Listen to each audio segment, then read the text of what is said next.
여러분 안녕하십니까? 11월 21일 화요일 넘치는 우리 교회 매일 묵상 시작하도록 하겠습니다. 오늘 본문 말씀은 욥기 16장 1절부터 17절까지 말씀입니다. 어제 본문까지 엘리바스가 처음과는 다르게 좀 화를 내면서 이렇게 욥을 공격하듯이 말하는 내용들을 보았습니다. 오늘 본문부터는 이제 그 엘리바스에 대한 욥의 답변이라고 보시면 될 것 같습니다. 저는 사실 오늘 이 말씀 묵상하면서 좀 마음이 좀 많이 속상했습니다. 힘들었어요. 왜냐하면 욥이 이야기하는 게 딱 저한테 하는 이야기랑 똑같다라는 생각을 했거든요. 어쩜 이렇게 욥은 엘리바스의 마음을 혹은 저의 마음을 이렇게 잘 아는 걸까라는 생각을 해서 너무 많은 이런 심한 좀 찔림을 받게 되었습니다. 그 말씀을 한번 함께 살펴보도록 하겠습니다. 욥이 2절에 이렇게 얘기합니다.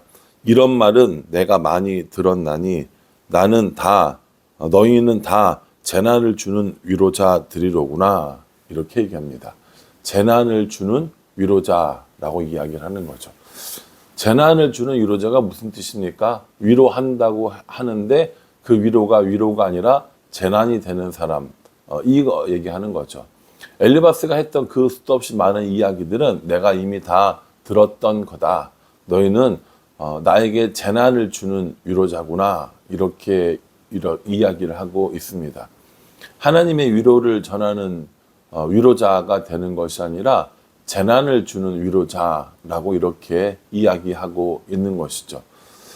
여러분들은 어떠세요? 여러분들은 하나님의 위로를 전하는 위로자입니까? 아니면 재난을 주는 위로자입니까? 저는 엘리바스의 모습을 보면서 이 엘리바스가 이야기하는 게 내가 다른 사람들에게 이야기하는 거랑 하나도 다르지 않네? 라는 생각을 참 많이 했거든요. 그런데 이 욥이 그 엘리바스를 향해서 너희는 재난을 주는 위로자구나 라고 이야기하니까 탁 찔리는 겁니다. 또 3절에도 이렇게 이야기하고 있어요.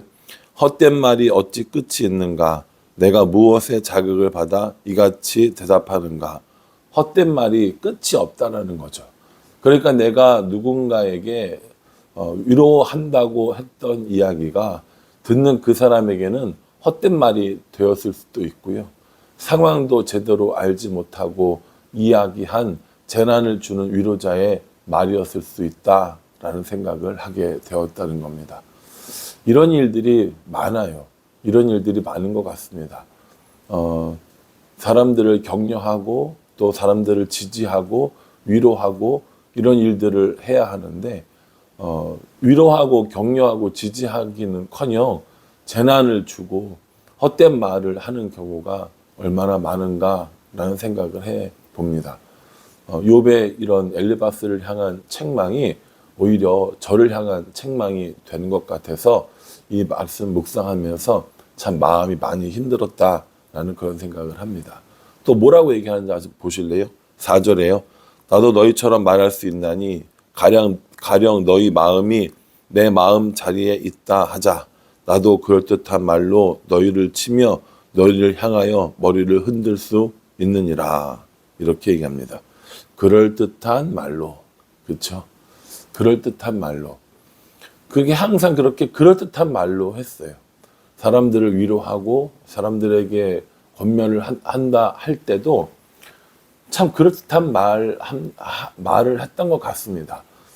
목사니까 또 상담을 해주는 사람이니까 정말 그럴듯한 말로 이렇게 위로하고 그럴듯한 말로 이렇게 격려하고 했지만 실제는 그게 재난을 주는 위로자였을 수도 있다라는 생각을 해보니까 좀 아찔하긴 하더라고요. 5절에도 이렇게 얘기합니다. 그래도 입으로 너희를 강하게 하며 입술의 위로로 너희의 근심을 풀었으리라. 입으로 강하게 하고 입술의 위로로 근심을 푸는 말을 했다라는 거죠. 아이고, 이걸 참 어떻게 해야 하나 싶은 생각이 듭니다. 입으로 격려하고 입술의 위로로 마음을 풀게 하고 이런 일을 했다라는 거죠. 엘리바스가, 그리고 저도요. 아마 이 매일 묵상을 보시는 여러분들 가운데서도 진짜 공감해주고 진짜 동감해주지 못하고 입술로만 이렇게 하는 사람들이 있지는 않을까라는 생각을 해봅니다. 상대방이 어떤 처지인지, 상대방이 어떤 마음인지, 상대방의 상황도 모르면서 입으로 난도질하고 입으로 격려하고 그것이 그 받는 그 사람에게 오히려 재난의 위로자가 되게 하는 일이라면 아유, 이걸 어떻게 하지? 라는 생각을 하게 됩니다. 수도 없이 많은 사람들에게 그렇게 했구나 라는 생각도 하고 누군가에게 더 정성껏 더 마음을 쏟아서 더 위로하고 이랬어야 했는데 욥은 그런 친구 하나가 필요했는데 내 주위에 있는 수도 없이 많은 욥들에게 나는 엘리바스와 같았구나 라는 생각을 해보니 너무 속상하고 너무 마음이 아프다는 생각을 하게 됩니다. 욥은 너무 힘든 상황이었어요. 우리가 도저히 상상하지도 못할 만큼 어려운 상황이었다고요. 그런데 그 욥을 향해서 재난의 위로자가 된다라는 건 참 슬픈 일이지 않습니까? 제가 제 주위에 있는 많은 욥 같은 사람들에게 재난의 위로자가 되었다고 생각하니 참 그렇습니다.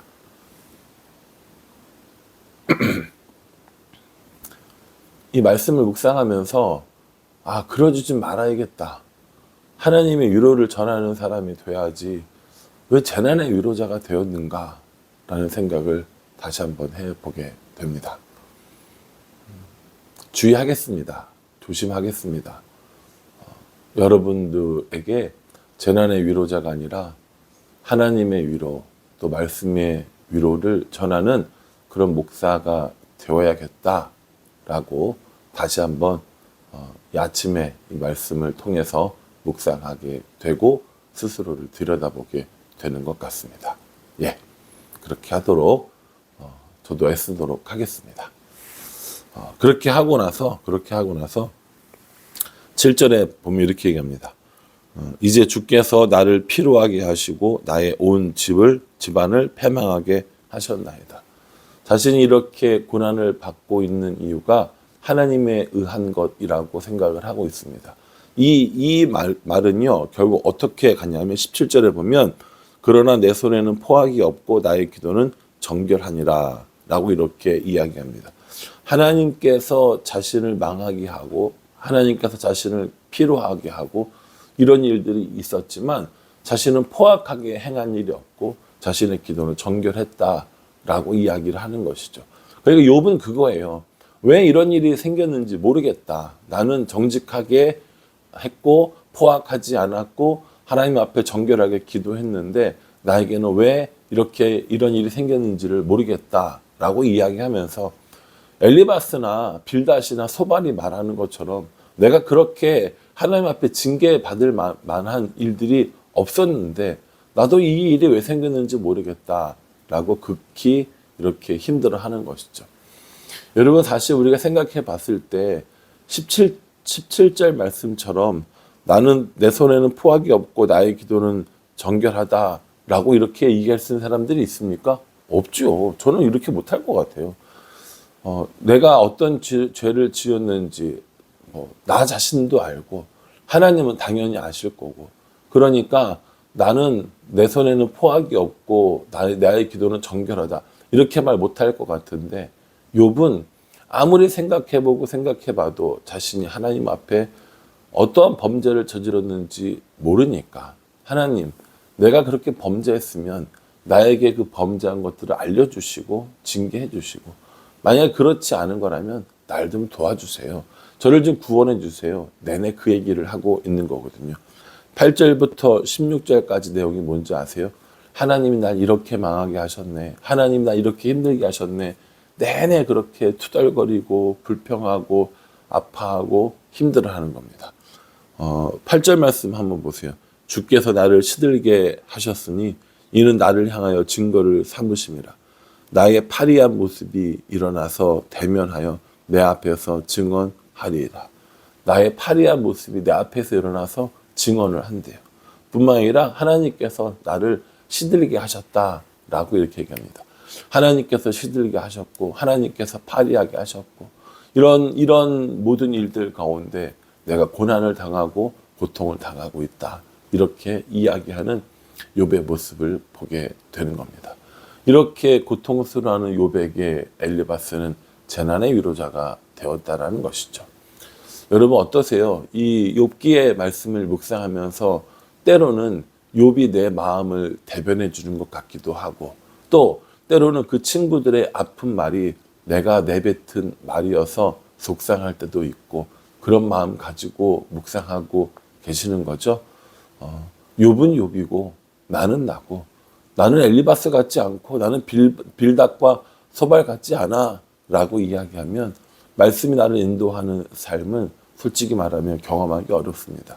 이 성경에 나오는 사람들의 마음이 내 마음이고 성경에 나오는 사람들을 보면서 나의 모습을 들여다봐질 때 하나님께서 나를 인도하시고 내가 이렇게 했었어야 하는데 내가 잘못했구나, 내가 실수했구나 이런 모습들을 발견할 수 있게 되는 것이죠.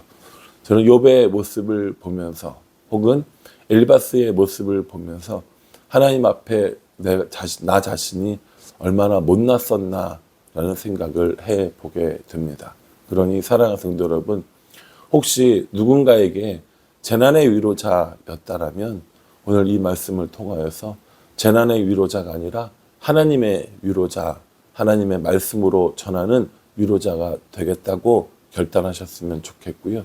또 욥처럼 이렇게 괴로워하고 힘든 순간에도 그 원망의 대상, 그 탄원의 대상이 다른 것이 아니라 하나님이었다는 사실을 기억하면서 우리의 억울함, 우리의 아픔, 우리의 고통 이 모든 것들을 하나님께 아뢰고 그렇게 해결받는 시간이 되었으면 좋겠다라는 생각을 합니다.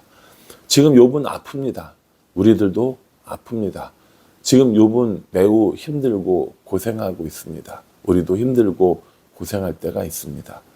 이럴 때 우리가 바라봐야 할 것은 욥처럼 하나님이 아닌가라는 생각을 다시 한번 해보게 됩니다. 그러니 욥의 모습을 보고 강하고 담대한 마음을 가지고 우리와 함께 하시겠다고 한 그 하나님의 약속을 믿고 다시 일어서는 저와 여러분들이 될 수 있기를 주님의 이름으로 축복합니다.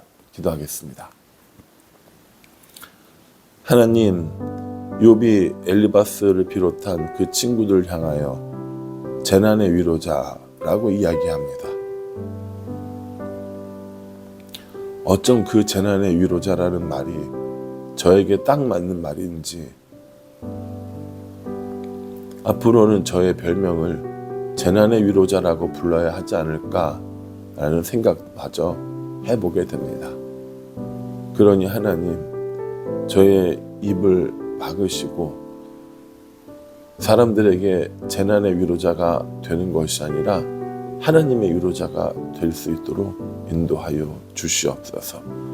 여전히 부족하고 여전히 무능한 저 자신을 바라보면서 다시 한번 하나님께 기도하고 다시 한번 하나님의 이름으로 사람들을 위로하고 격려하는 사람이 될 수 있도록 은혜를 더하여 주시옵소서.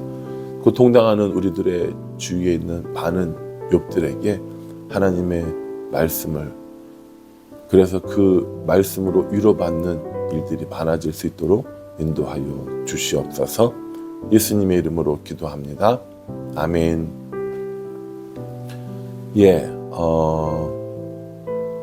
말씀 안에서 하나님의 위로를 경험하고 말씀 안에서 나 스스로를 돌아보는 그런 우리가 될 수 있기를 간절한 마음으로 기도하겠습니다. 감사합니다.